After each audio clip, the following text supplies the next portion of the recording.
threats faced by the whole world, there is an indispensable role that food and beverage industry has witnessed a lot of development during the last 10 years.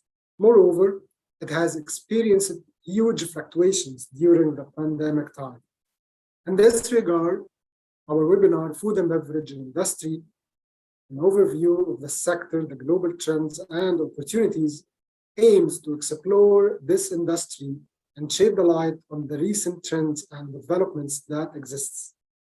So let's begin with an introduction of our distinctive speakers who are joining us from 2 different countries. Please welcome with me Mr. Joey Cheat, President of the Latin Chambers of Commerce, Hemispheric Congress of Chambers of Commerce of the Americas.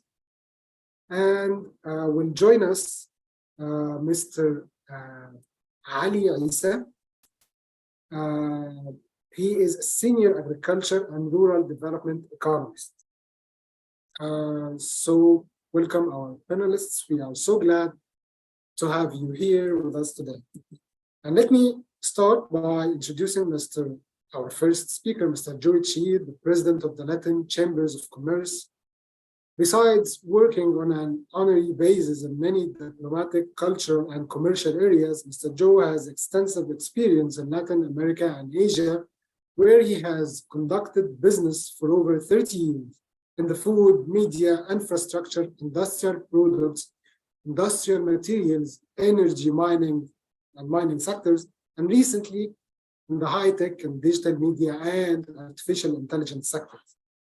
Professionally, as a businessman, between 1976 and 2007, co-founded Maximus Import Corporation, grew food business to a substantial multinational enterprise doing business in the USA, East Asia, and almost every country in Latin America. Welcome, Mr. Joe.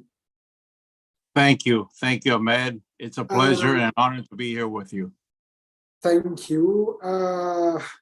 Before starting, let me share this video with you.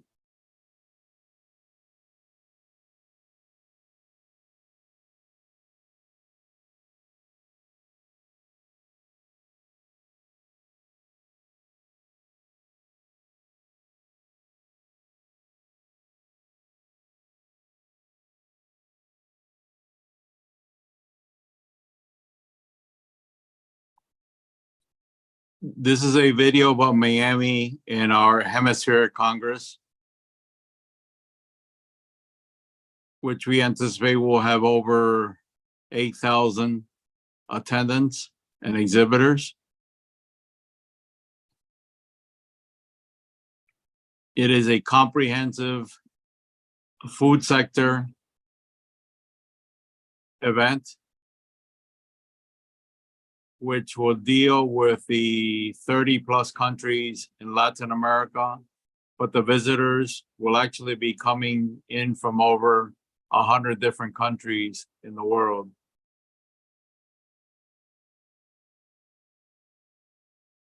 This is an event that we have been doing for the last 40 something years. This year will be the 44th edition.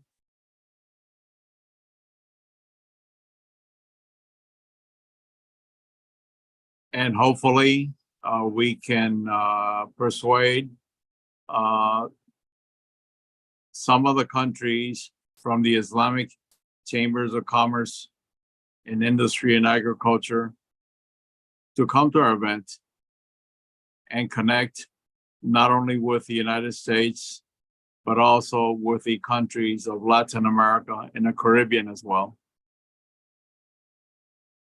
I believe that you have a great structure representing 2 billion people in the Islamic world, and we have another structure representing approximately 1 billion people here in the Americas. And I believe that there are a lot of synergies which can be found between both parts of the world And I believe there are many opportunities which can be created out of this putting together of the two different worlds.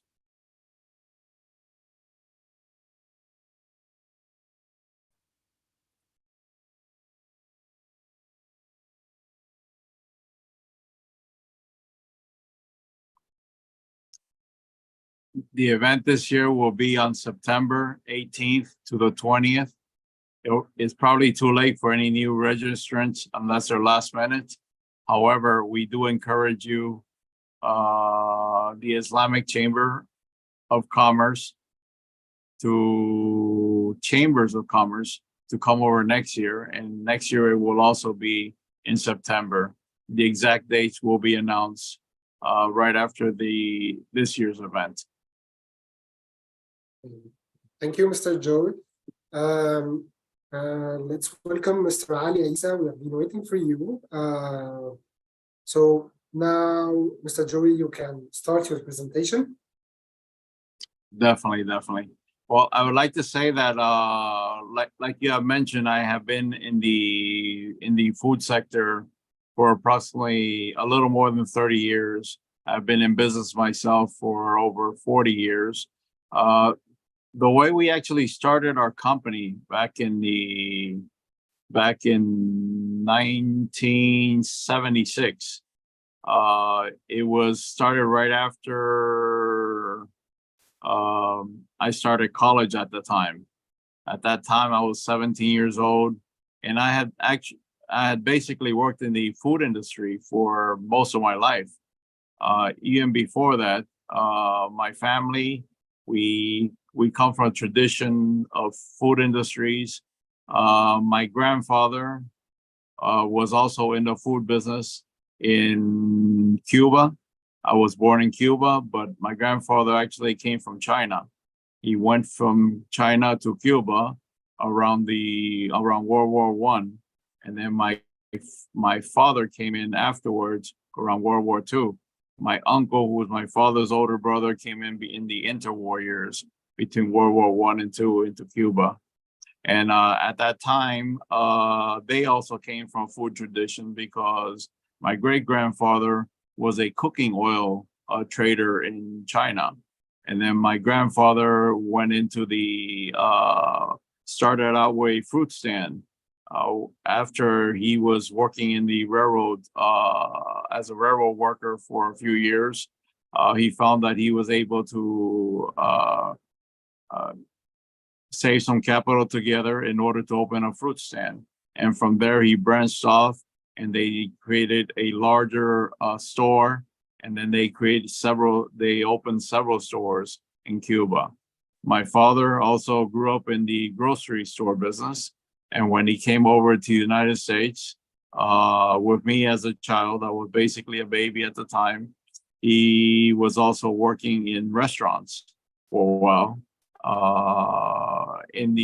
I grew up in a restaurant business as well from the time I was like 7 years old all the way to like 12 years old. After school, I would come over to the restaurant, and when I was younger, they would put me to take an hour nap, and afterwards they would put me to wash dishes at the restaurant. Afterwards, we got into the grocery store business. We opened up a supermarket. I was working in a supermarket, everything from the fruit and vegetable section all the way to stacking merchandise, and also into the meat section as well too. So I basically grew up in a supermarket, and I worked in a supermarket at that time all the way till I was like 15 or 16 years old. At the time I started college, which was around 17 years old, we started a business which was actually a wholesale type distribution type of business, because we want to graduate from from retail over to wholesale. And we had sold the grocery store, and my father was thinking about early retirement, but he was a very restless person. We're very restless people, entrepreneurs. And within a year, we decided to do something else. And at that time, we said, okay, why don't we go into uh, the seafood business? So what we did was we started, that was during the time of the 70s, where the tiger economies of Asia were starting to boom at that time. You were talking about countries like Japan, Korea, Taiwan, Hong Kong, and and some of the Southeast Asian countries were just started booming at that time. So we started looking back towards our roots back in Asia to look for products to export into Asia. So we started looking around for things like shark fin, which in Asia they use it to make a very expensive soup. And we also started looking for other exotic items to source from the Americas to send back to Asia. And what we did was during that time when we started in Miami, we're looking for sources in Florida. However, in Florida, being more of a recreational fishing type environment, it wasn't really suited for industrial and also commercial type fishing at that time. So one of the things that we did at the time was we said, okay, let's look for better sources and greener pastures, in other words. So what we did was we put together a small van, commercial type van, and we started driving all the way from Miami into Mexico, passing Texas into Mexico. We started driving on a journey. It was like a 3-month journey, which we started from Mexico, and we started going down towards and visiting different ports and different harbors and different seashores, started making contacts, collecting samples, and started moving from Mexico down to Guatemala. And then from Guatemala, we started going down to Salvador, Honduras, Nicaragua, and all the way down to Costa Rica and Panama. When we got to Panama, we had filled up the van full of samples of shark fin, which we sent back from the Panama Canal in the Port of Colón back to Miami. An interesting thing happened was during those few weeks that the van was on a seaborne journey to Miami. The tiger economies were really booming in Asia and Southeast Asia. So during that time, what we bought in Central America at that time started going in price. By the time it got to Miami, it went up like 300%. So we were able to make a tidy profit off of that part of the trip. From Panama, since for some reason, and even to this day, the Pan American Highway has simply not connected from Panama into Colombia yet. So what we did was we started flying from Panama into Colombia. From Colombia, we went to the next country, which was Ecuador. From Ecuador, we went to Peru and all the way down to Chile and Argentina before coming back. So we had collected quite a few contacts during that time and built up a few relationships where we started to import our seafood from some of these countries. We went back to Guatemala and we started our importing business from Guatemala.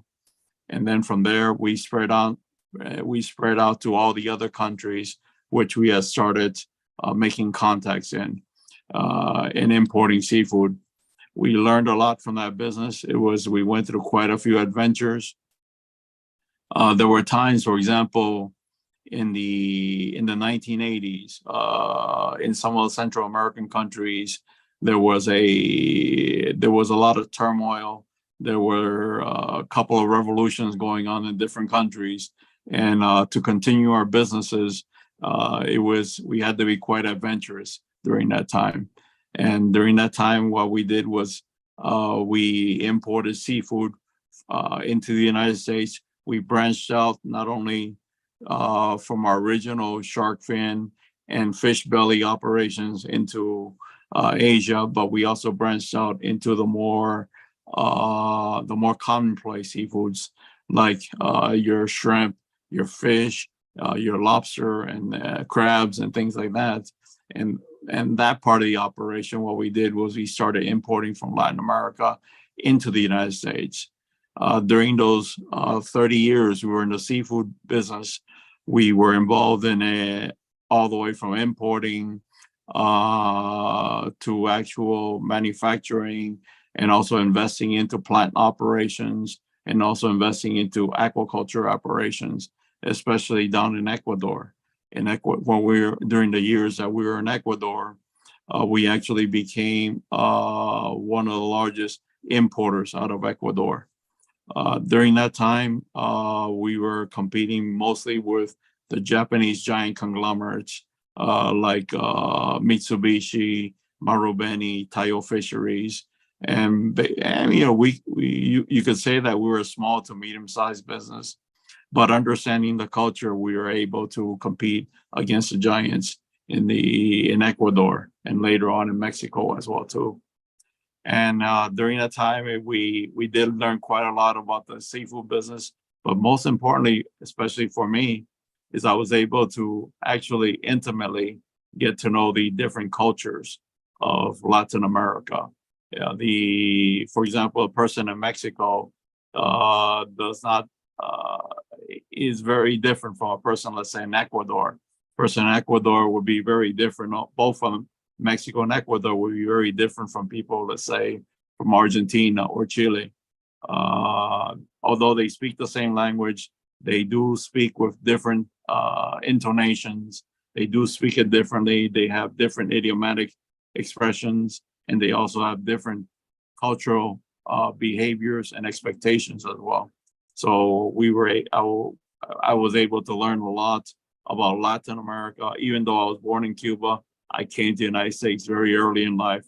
So basically, I grew up as an American, but I went back towards the Latin American roots in doing our business during those years. And that's an impressive experience, and it gives me the chance to ask you, due to this huge experience, how can you estimate, or if you do have any evaluation or estimation for the opportunities or the investment opportunities in the food and beverage sector between the Latin American countries and the OIC countries? In your opinion, and based on your experience in this sector, how can you estimate or approximate, give us an approximation about the investment opportunities in this sector between the OIC countries and the Latin American countries? okay, while traveling through, especially through the Middle East, I found that many of the Middle Eastern countries they have great amount of resources, and you know, and the Middle East and also the Islamic countries, the conditions and the different levels of progressiveness in their economies, there's a huge amount of difference. But in the Middle East, I found something very interesting, and it was that the Middle East has a lot of resources. At the same time, they have a massive amount of capital as well too. But one of the things that they're perpetually lacking is, number one, something very basic, which is water. Number two, a sustainable supply of food. And there are other countries, of course, in the Islamic area, which are totally, different, in which they have great amounts of foods. Like, for example, in Turkey, which we've made some very good contacts with the Istanbul Chamber of Commerce and Industry, and also the Istanbul Chamber of Industry. They also mentioned that they have a humongous supply of agricultural products, and at the same time, their agricultural development is very deep and extensive.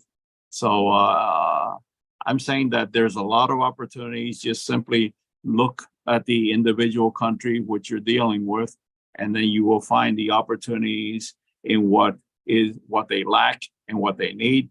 And then at the same time, you're looking at Latin American economies and countries, and you see what they do have. For example, the war between Russia and Ukraine at this point has caused a large amount of basic foods and grain shortages in not only Europe but also in the Islamic countries as well too. In Argentina, recently I was talking to our affiliate chamber over there, and they told me that lately they've been receiving a lot of orders from Europe and also from the Middle East and from Africa for grain, especially in places like Argentina, in Paraguay, in Bolivia, which traditionally have not received that many orders from that area. So, and at the same time, talking from the United States is also a great producer of basic grains as well too. So I see a lot of opportunities and synergies between both sides. And I believe that especially at the Hemispheric Congress and at the America's Food and Beverage Show, which we co-organize, I think there's a good platform for us to be able to meet and to be able to exchange impressions, and at the same time identify opportunities between both sides as well too. Okay, that's great. Thank you, Mr. Joey. We will have to move to our second speaker, Mr. Ali Isa. I received some questions, but I will keep it after Mr. Ali Isa finish his presentation. Mr. Ali.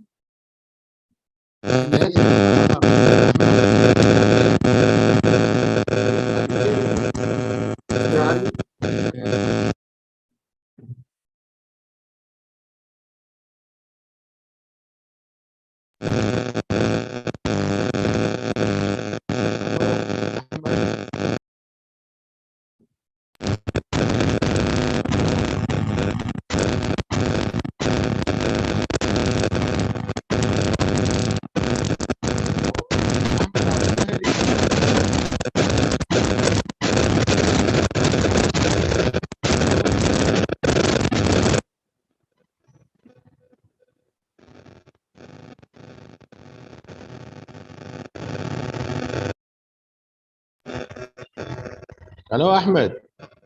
اهلا. هو في مشكله في الصوت عند حضرتك؟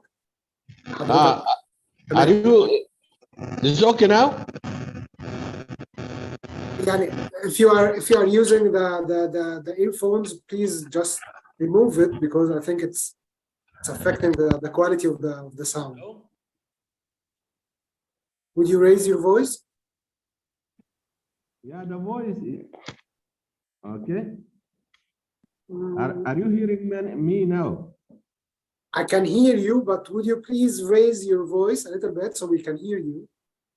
I put it in the maximum. I don't know why. Are you using any earphones? No, I remove it, but let me try it again. Okay. Hello? Now okay. Okay.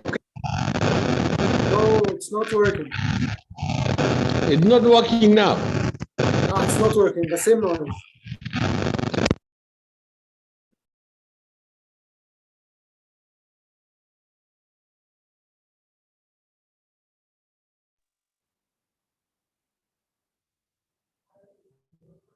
Hello, Ahmed. Now it's better. We can hear you. Now it's perfect. Would you? No, we can. Hello, we can hear you a little. If you can put the mic just in front. Maybe from my phone. From your. Is it okay now? We can hear you, but it's not loud. Mr. Joey, can you hear the presenter? I can hear. Yes. Okay, so Mr. Ali, you can. Okay. So Good afternoon to everybody. Thank you for inviting me to be part of this meeting. And I'm happy to be with you as the OIC and Chamber of the Trade. And I'm going to share with you a short presentation about an overview of the global trends in food and beverage sector, and also the opportunities. So I hope that, I will be able to contribute with you this, and this will help to achieve the endeavor of the chamber and how the business is doing.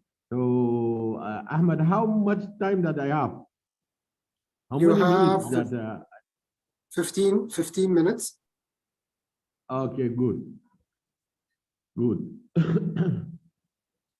Let me start by say that I'm going to share with you an overview about the industry, the historical development, and the current trends worldwide, and also the opportunities that and for the future of the business. So if we start by what is the food and beverage sector, is a sector for providing services, referring to everything that involves in the transforming of the agricultural product into a consumer food product. So it includes many varieties and many commodities from the plant-based and animal-based, and also fish sector. And the food and this industry is vast, and it also encompassing many products, including the foods and drinks and all those products. As I mentioned, the fresh food or prepared food or preserved or even packed food. Those are, and also include alcoholic and non-alcoholic products are all included in this food and beverage sector. You say the supply chain or even the sector is encompasses the activities of production and through the marketing and retailing, wholesaling and retailing, and even the consumption of food and beverage. So including manufacturing, packaging, and distribution. And when we talk about distribution, we talk about the storage, and we talk about transportation and all those activities involved during the distribution of the products to the final consumers. So food and beverage market is driven by the variety of factors, but the most important things are the consumer taste and the culture, tradition, and the dietary preferences, and also the health concern. These are the things that are shaping the food and beverage market. Traditionally, the consumer taste and the culture and traditions, dietary preferences, as you know, many group populations and groups are having their dietary preferences, and also now with this civil society and civil life, there is the health concern when we are talking about the food and beverage sector. So those are the factors that shaping this business sector. And the food and beverage sector supply chain, that, as I mentioned, it encompasses all the activities of food processing, distribution, packages, and it's found in many businesses. So if we mention some of those businesses, we can talk about the coffee shops or even restaurant chains, and we can find them in the fast food outlets and buy stores, and all those food manufacturing operations and food transportations. And the importance of this food and beverage sector, we can find it in 3 areas. We can say that this sector is important for the consumer, because consumers need food and beverage, and they are part of their basic needs. So every consumer needs the food, needs the beverage, and if he lost these basic needs, his life will be horrible and will be affected negatively. So in the view of consumers, food and beverage are basic needs. And if we look at it as the sector that affecting the city life, so the sector provides food with the required standards. In most cities and the civil life, people are asking for special standards.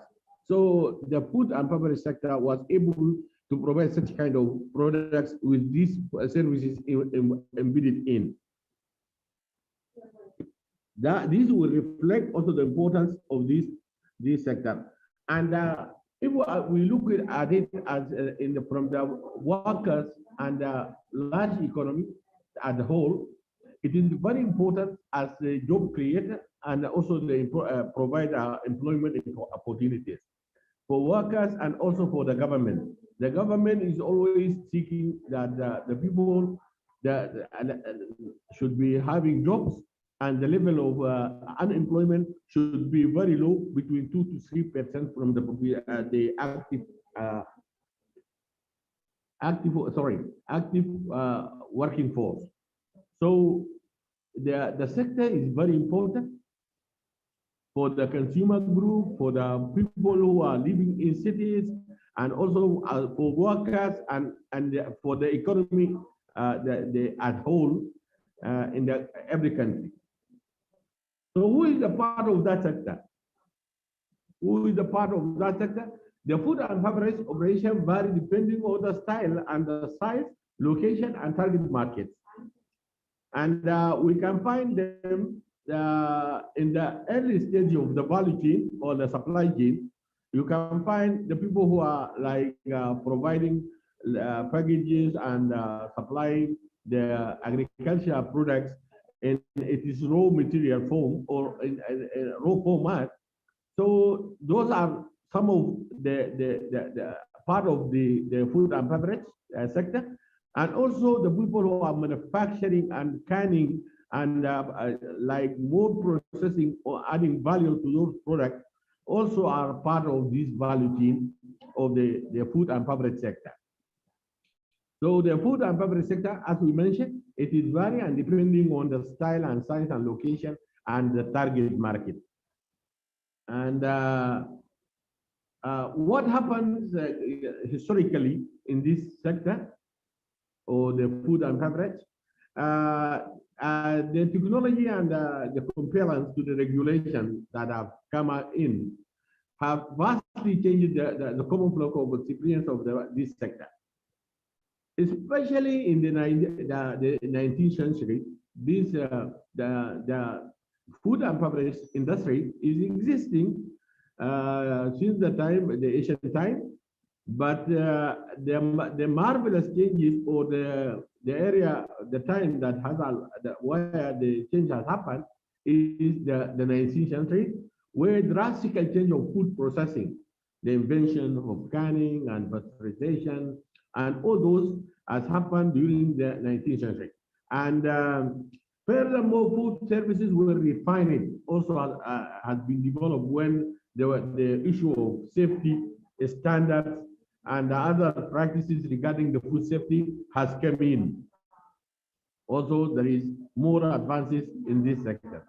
And we can also, like quoting that, until the 1960s, there is no much development has happened to this sector.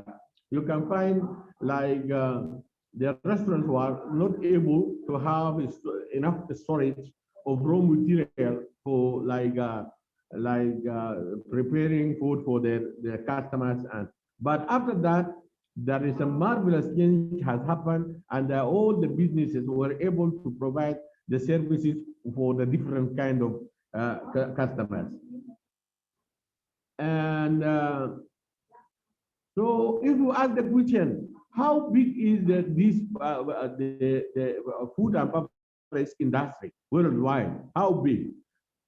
According to the data in 2021, the size of the industry was 435.3 billion in 2021 and expected to rise in 2025 to almost double. So this sector is growing at the rate of like 19.2%, 19.2%. And this sector is growing very fast compared to others. So the industry, because the industry has experienced massive shift also now recently, because of many events that happened, including the pandemic, COVID-19, has affected the way the business is working. And there is a massive like shift to the online purchasing and also selling of the product. So this for the food, it rise by 51.6% is online purchasing, and also for beverage is for 39.3 for the beverage. So that is also a new way of like development that happened during the recent years.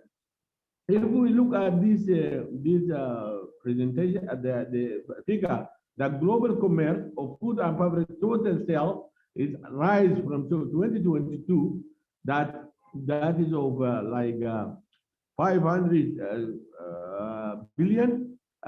It is expected to reach 800 billion in 2025.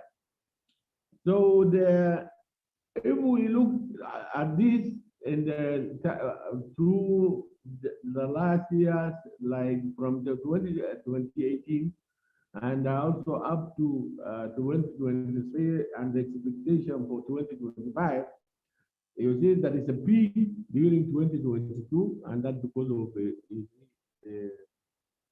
the pandemic, and the people are depending on demanding of this kind of food, and are looking for food safety and standards, and because of all these things, that the sector has like showing peak of growth during 2022. Then again, when the life has relaxed and the COVID-19 has been announced that this issue is no longer there, so the business is starting like it, but it's again taking that the rising up.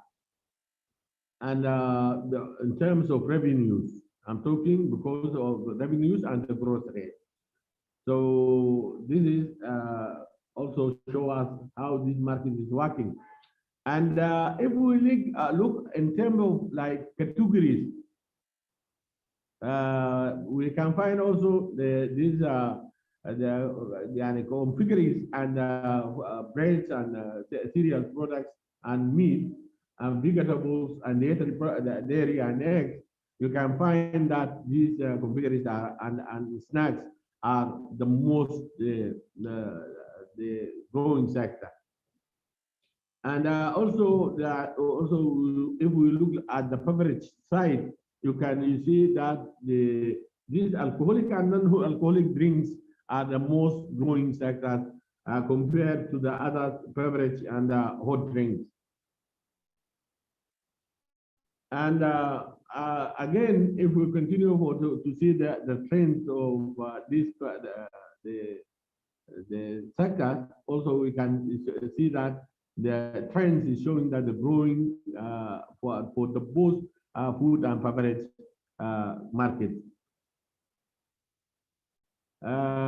If we look at, if we again look to the growth in terms of the countries contributing to the food and beverage industry, we can find that USA is standing ahead to the other countries in terms of food and beverage. Then followed by Japan and China and India and the other countries. So it shows how those are contributing to the food and beverage market globally. And then again, I want to raise like why are food and beverage are growing, having good, and literature showing that China owns the lion's share. And while United States is come second by like a nominal difference of like 49 billion US dollar. And in the developing countries side, we can find that Sudan leads the pack along the side other developing nations. So those are where the food and beverage is, where the leading countries and when we classify the people, the world into developed countries and developing countries. And again, if we look at the food and beverage growth by country in 2022, we can find that those are the growth for the Sudan. You can find that the sector is growing by 51%, then followed by Guinea, and then Ethiopia, Iran, and Suriname, and Zimbabwe, Togo, and with the different rates. So also showing that those sectors are taking over because those countries have been lagging behind historically. The share on also, as I mentioned, I think this graph have been like presented. In terms of retailing, also the USA is coming first, and then Japan and China are the leading countries. Food and beverage share of total retailing, if we look at by years, you can find that also from the 2019 up to expected value in 2025, that there is a growing trend for the both the food and beverage. We come to like highlight on the opportunities after we see that how the trend in terms of countries, in terms of commodities, and the timing through the last 10 years. You can even see the opportunities in the food and beverage sector. Investment, I can say that investment in food and beverage are driven by the consumer's demand. And the demand is depend on the preferences and all other factors. And before COVID pandemic, the primary factor of growth of food and beverage industry includes rise in number of on-the-go consumers and increased adoption of ready-to-eat food. After the COVID has highlighted that the world food system have become increasingly integrated and complex in the recent decades. So even the pandemic has like highlighted also some potential areas of the business to work on, especially the online like purchasing and selling. So despite the disturbance that happened in trade, in food stuff, remain resilient. Yeah, all the food systems are working, but they adopted a new way of doing business. And instead of like direct contact with the consumers and buyers and sellers, they can even do that online. And for the development or the growth of the sector, there is an opportunities. I can say that in terms of material suppliers or input suppliers for the industry, there is a promises growth in the agriculture technology, agri-tech, to impose more farmers in Africa and Asia. Those areas where there is still untapped resources. There is a great opportunities for increasing the agriculture production and products and diversification. So there is an opportunity for the food and beverage sector to depend on the South Asia and Africa as an area of untapped resource for developing or venturing of new business. Because the technology has provided an opportunity for farmers in those areas to like increase their production and even to diversify the products according to the demands. And surely the sector demand, if the sector demanding the plant-based products, the farmers can adopt the technology that increase the productivity within this sector. And also the advancement in technology, like the artificial intelligence, now play a large role in the agri-tech and expected to become increasing focus on precision agriculture and optimization of decision on cropping, livestock husbandry, and land management to improve the efficiency and productivity, as I mentioned before. So controlled agriculture is there, precision agriculture is there, and sustainable agriculture is there. Then all those the the technologies that come from the artificial intelligence and how farm can be managed from the office, even from office, you can manage the farm, the irrigation system, and also the pest control and whatsoever. So that will increase the efficiency and productivity of the agriculture sector and availing more inputs for the business, the food and beverage business. On the other hand, if we look at the food and beverage industry, is working to put more sustainable packaging and unique products on the shelf available online to meet the challenges of growing consumer demand.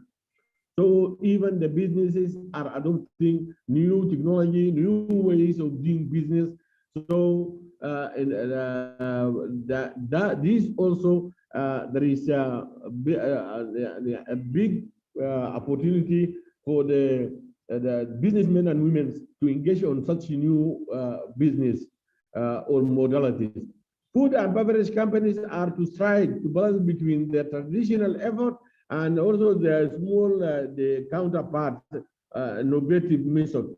So if the big companies in the United States or China or Japan or even Europe, they can even like collaborate with small businesses at the level of near to the producer level, like in Africa and South Asia, like making some partnership and some contract farming or some deals that enable them to secure the necessary material for their business. And also small newer companies can show big companies how they are scaling their operation with them to achieve their interest or their demand. I think now I'm finishing my presentation. Back to Ahmed, and then we'll see. I hope that I receive some input from our colleague. Thank you. Thank you, Mr. Ali, for the interesting information, the interesting presentation. Now, I have two questions, one for you and one for Mr. Joey. So I will start with Mr. Joey, so to give you some time to rest. Mr. Joey, I'm having a question that is, in your opinion, which is the most promising areas of cooperation and doing trade in the field of food and beverage? For example, is it in the area of the seafood, the livestock, the agricultural products, the newly lab-made food, I would say, between the Latin American countries and OIC countries? Yes, thank you very much. That's a very good question. I'd like to say it's all of the above. All of the above presents some very interesting opportunities for investment and also for development, not only from Latin America. and from North America, United States, Canada, as well as the OAC countries. But one of the things that we have been doing over here, especially, is that we have been, since Miami has, during the pandemic, has become a leading attractor of technology here in the United States. We actually have been attracting a lot of technological companies, not only from California, Silicon Valley, but also from the Northeast, from New York and Chicago as well too. And we've been attracting those companies because Miami, in reality, is not only a city for tourism and a city and that type of city, but it is also, a lot of people do not know that Miami is also the largest international financial sector in the United States. And also, as a financial concentration, we are also the second largest concentration of finance in the United States after New York Wall Street. So we are a source of financing.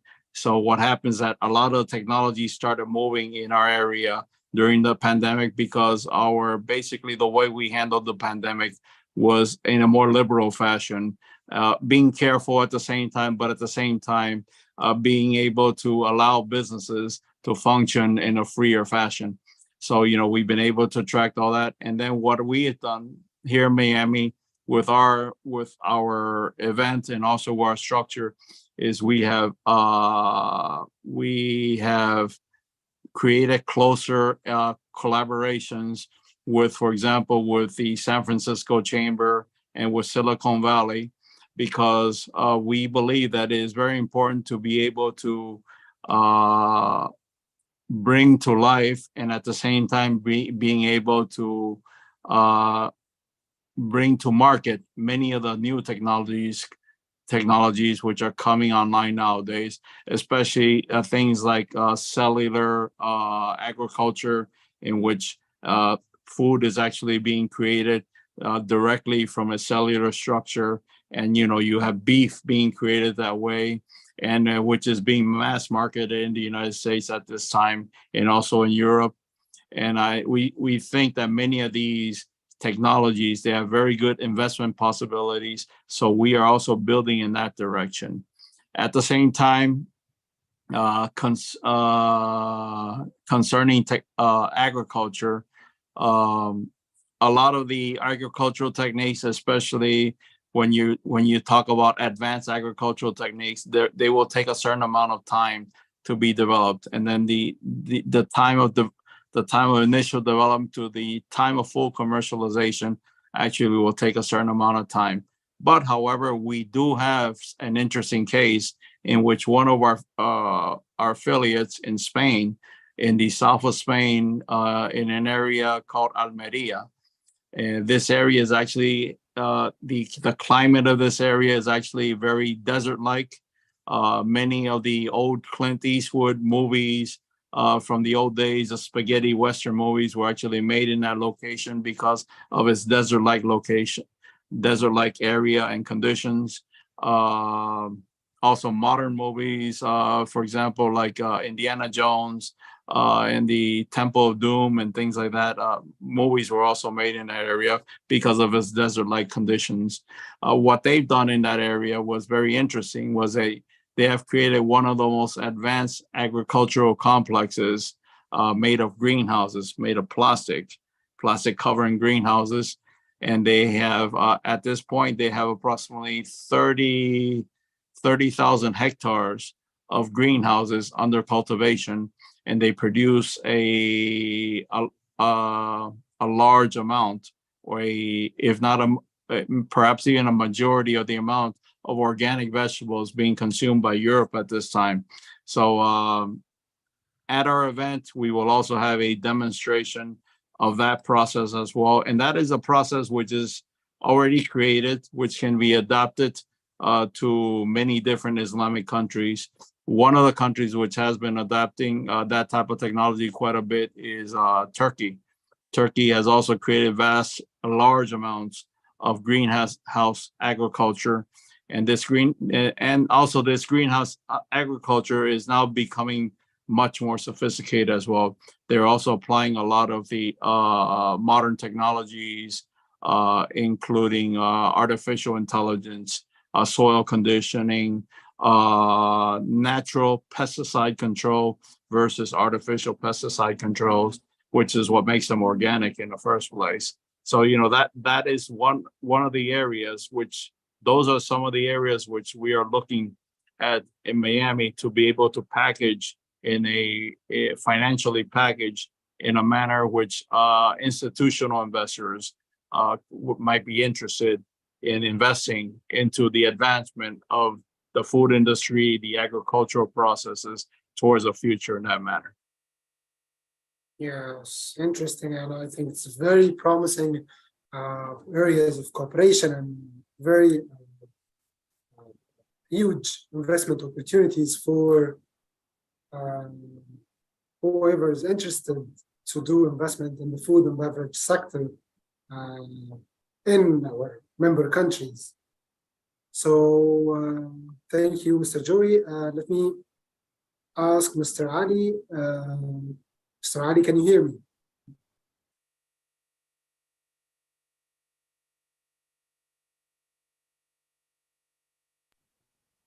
Hello. Hello. I'm having a question for you.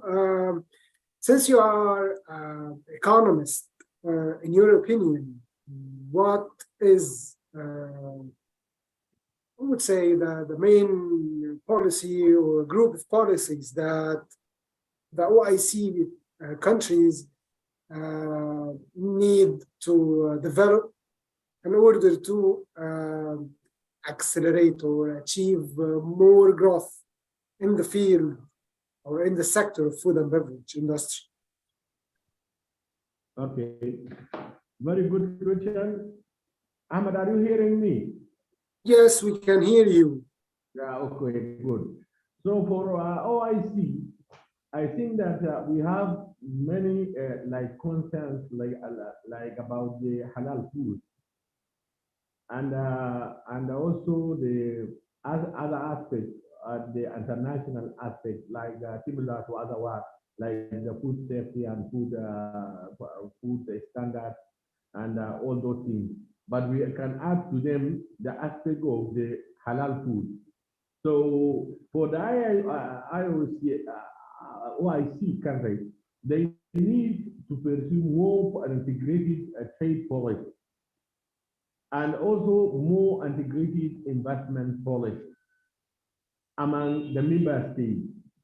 And they should be more integrated because culturally and also like many aspects that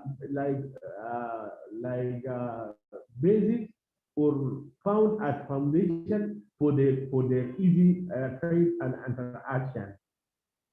That will guarantee for them the growth of the sector and the development of the whole supply chain, and also provide the consumer demanded commodity. So the consumer in the OIC countries is seeking such a kind of food that's supposed to be like produced and processed and even supplied in a certain form. So the integrated trade policy and investment policy and along with that satisfies the overall community interest, that should be the priority for the sector. Adding to that, most of the OIC countries, I can say, you can even underline this, they have an opportunity to develop the agriculture sector, because there is a huge to be done for the agriculture sector and even the food and beverage sector. So adopting the develop sustainable integrated the plans and the old member countries, that will enable this sector to grow fast and even also to achieve end bar from this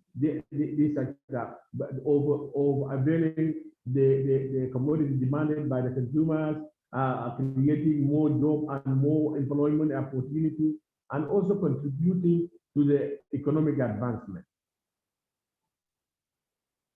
Okay. Back to you, Ahmed. Thank you, Mr. Ali, for this information. Thank you, Mr. Joey. Now we have reached to the end of the webinar. Thank you, our panelists, for participating. The session was really amazing and very informative. For all the people joining, there will be a new theme about food and beverage industry in September. So please do not forget to follow our website and social media platforms to know more about our upcoming sessions and themes. Thank you. It was a pleasure having us today. Yes, Mr. Joe. Yes, if I may, Mr. Ali was talking about the halal foods. We've been very, in our travels through the Middle East and also through the Islamic countries, we have become very fascinated with the Middle Eastern food and also with the halal foods, especially with the different formulations of the kebab, which is very similar to the hamburger. Just recently, the halal food has been expanding quite rapidly here in the United States and Europe. Recently a new business just opened up like 5 minutes away from my home. It's called the Halal Guys. And the Halal Guys were actually a group of 3 Egyptians who came to the United States, to New York, and they started a very successful business which has spread like wildfire, called the Halal Guys. Basically highlighting halal foods. And then also I found out that there was a place which opened up in Miami Beach recently. It's called gourmet burgers and kebabs. So I could imagine that what you can do when you combine the ingredients for the Middle Eastern ingredients, the spices and the halal quality, into making perhaps a burger. And then my wife has also been experimenting with that, because in the Middle East and also in Egypt, she learned a couple of recipes and she made a very delicious kebab burger. And I'm thinking, this might be a formula to be able to conquer the world of McDonald's and Burger King in the future, because I believe there's a huge amount of potential in that area as well too. Yes, exactly. Yes, I agree. I agree with you. Yes. It's much more flavorful, I'll tell you, Yes. for one. Yeah, I can't agree more. Yes, it is. So I would like to thank you, Mr. Joey, Chi, and Mr. Ali Isa, for attending today and informing us about the industry, the food and beverage industry. And for our attendees, please join us for the second session that will be in September, talking about the food and beverage industry using another theme. And thank you all. Wish you a good day. Thank you. Thank you, Ahmed.